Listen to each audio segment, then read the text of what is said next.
El día de hoy vamos a hablar sobre un resumen de los cálculos de ratios financieros en la clase de Administración Financiera con todas las tutorías que hemos obtenido durante todo este curso.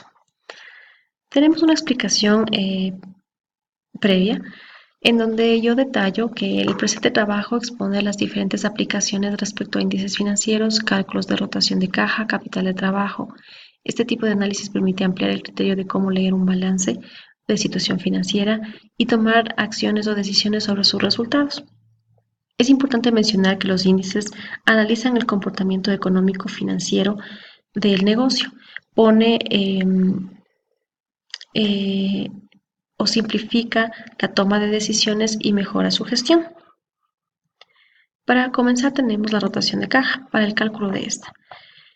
El cálculo para conocer la rotación de caja y su saldo mínimo lo sacamos en este caso con un pequeño ejemplo de una empresa. En este caso hemos trabajado en el curso con la empresa Sequoia, pero solo por explicar. Tenemos aquí los datos de rotación de cuentas por cobrar, rotación de cuentas por pagar, rotación de inventarios, buscar el ciclo de caja y a la vez me pide sacar el saldo mínimo de caja. Sacamos los datos de este ejercicio y comenzamos con la resolución. Para poder calcular la rotación de ciclo de caja tenemos una fórmula que se ocupa y es universal, que es la rotación de caja más la rotación de inventario menos la rotación de cuentas por pagar. El resultado, que lo tenemos acá, que es de 50 de acuerdo a los datos, vamos a hacer que se divida los 360 días sobre los 50 para poder obtener el resultado. Y lo tenemos aquí. Ahora, para poder sacar el saldo mínimo de caja, utilizamos el gasto operacional o el gasto estimado operacional. En este caso tenemos de $450,000. Entonces procedemos con el cálculo de $450,000 dividido para la rotación de ciclo de caja transformada en 10, que es de 7.2, tenemos un saldo mínimo de caja de 62,500. El segundo ejercicio que tenemos acá es un poco más simplificado, en donde no me pide el saldo mínimo de caja, sino simplemente la rotación de caja, que lo he realizado aquí simplemente para demostrar que es el mismo cálculo de el ejercicio de arriba, la misma operación, tal vez con otros datos, pero la fórmula es la misma. Entonces, para simplificar, tenemos que la rotación de caja permite medir cuántas veces al año se renueva el saldo de caja con los ingresos por ventas. Se considera el tiempo que transcurre en el momento en el que se efectúa la salida del efectivo hasta el momento de la recuperación del mismo. Vamos con los ratios. Para calcular la aplicación de los ratios de eficiencia y gestión. Me piden casi los mismos datos, pero no tenemos resumido o el dato específico como en el ejercicio anterior. En este caso, presentamos un estado de situación financiera del cual nosotros tenemos que sacar los datos anteriores sacados en el ejercicio anterior. Para ello, se ha colocado una explicación de los ratios aplicados y cómo poder sacarlos dentro del estado de situación financiera. Entonces, si requerimos la rotación de inventario, vamos a aplicar una fórmula de costo de ventas sobre inventarios para sacar la rotación de cuentas por cobrar. Tenemos las ventas sobre las cuentas por cobrar, que aquí nos presenta de ley, nos va a presentar el estado de situación financiera. Un estado de situación financiera va a tener estos elementos de los cuales nosotros podemos sacar los cálculos respectivos y poder sacar la respuesta que nos pide el ejercicio o que en este caso las empresas nos solicitarían. Tenemos la rotación de cuentas por pagar, que tenemos el costo de venta sobre las cuentas por pagar. Aquí tenemos una nota importante sobre la cual vamos a trabajar, que se considera 365 días los cálculos respectivos para obtener el ciclo de caja y el nivel de caja requerido y las rotaciones diferentes. El proceso es exactamente el mismo que el anterior, simplemente que aquí podemos ampliar el modo de cálculo y ya direccionado a un estado de situación financiera y de dónde lo podemos sacar. Entonces, los ratios.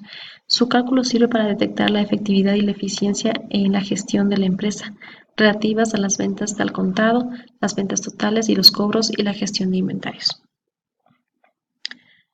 Para el cálculo del costo promedio ponderado de capital, este cálculo es más detallado, en los cuales tenemos que realizar cálculos previos para poder obtener un costo promedio ponderado del capital, en donde en este ejemplo específico nos detallan un balance con activos y pasivos, patrimonios y total de los mismos, utilidades también, de los cuales se debe desglosar y abrir, separarle estos datos y generarle un balance que nos detalle de mejor manera las, los datos de la empresa.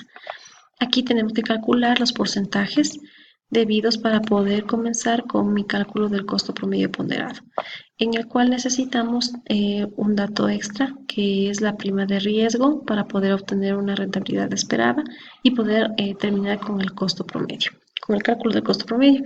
Y esto lo obtenemos gracias a los datos que nos da este ejercicio del costo de la deuda, de la tasa libre de riesgo, de la rentabilidad del mercado y beta. Entonces aquí podemos y mostramos cómo se saca el cálculo de la prima de riesgo y después de ello, con este dato, sacar el porcentaje de la rentabilidad esperada que se va a aplicar en los datos del costo del patrimonio, en donde como resultado tenemos que el costo promedio ponderado es de 4%. ¿En dónde? ¿Qué significa este 4%? El cálculo del costo promedio ponderado me permite considerar una forma es considerada una forma de medir el gasto de financiamiento para futuros proyectos. Se considera que cuando más bajo sea el costo de capital promedio ponderado, más barato será para la misma financiar nuevos proyectos. Mediante este cálculo se puede tomar decisiones donde la factibilidad de coincidir en fusiones económicas o que la misma entidad se expanda va de la mano con el resultado favorable de este cálculo. Por último, tenemos otro cálculo que es del capital de trabajo. Tenemos un ejemplo en donde me entregan un activo no corriente, un pasivo no corriente, un patrimonio y el capital de trabajo, ¿cuál es? Es lo que queremos buscar. Aquí hemos resumido, hemos sacado de un balance de situación financiera el pasivo no corriente y el activo no corriente y el pasivo no corriente, en donde el capital de trabajo corresponde a la fórmula de la resta entre el activo no corriente menos el pasivo no corriente. El resultado de eso lo vamos a tener donde el capital de trabajo considera que el patrimonio menos el resultado del activo corriente menos el pasivo corriente me da el capital de trabajo. En este caso tenemos de 400. El capital de trabajo, ¿qué nos quiere decir el capital de trabajo? Es la capacidad de una compañía para llevar a cabo sus actividades con normalidad en el corto plazo, considerado útil para establecer el equilibrio patrimonial de la organización. Estos son los cálculos que nosotros hemos trabajado durante todo este periodo, de los cuales es muy importante mencionar que los índices financieros nos permite tanto a nosotros como estudiantes de auditoría y contabilidad como a los gerentes de las empresas conocer en qué situación está la entidad de que estamos trabajando. Si es que el resultado de estos índices son favorables o no para la empresa y qué acciones tomar frente a esto, si es que son eh, resultados favorables, pues mejorarlos más. Como decíamos, con el cálculo del costo promedio ponderado, podremos fusionarnos con otras empresas, podemos ampliarlas, eh, o si no, verificar qué está pasando con los flujos de caja, si se demora mucho en cobrar, si es que los inventarios, cuánto tiempo demoran en salir. Todo ese tipo de información en las rotaciones nos permiten conocer cómo está yendo nuestro negocio y qué acciones tomar frente a esto. Con todos estos datos podemos tomar unos controles internos en la empresa, los cuales nos van a permitir mejorar y Y de lo mismo modo seguir sacando estos índices, los pueden sacar de forma horizontal o vertical en periodos de tiempo de un año o de 3 meses. Todo depende de la necesidad que tenga el gerente o la empresa en mejorar o en determinar cierto tipo de necesidades a las cuales tenga que dirigirse el índice financiero. Si para licitar inclusive se necesitan ciertos rangos de liquidez, de solvencia o de endeudamiento, que hemos visto eso con anterioridad. Para todo esto es importante conocer de dónde provienen estos índices y cómo los podemos sacar y cómo podemos determinarlo dentro de un estado de situación financiera ya entregado, con resultados de activos, pasivos y patrimonio, y dentro de eso sacar.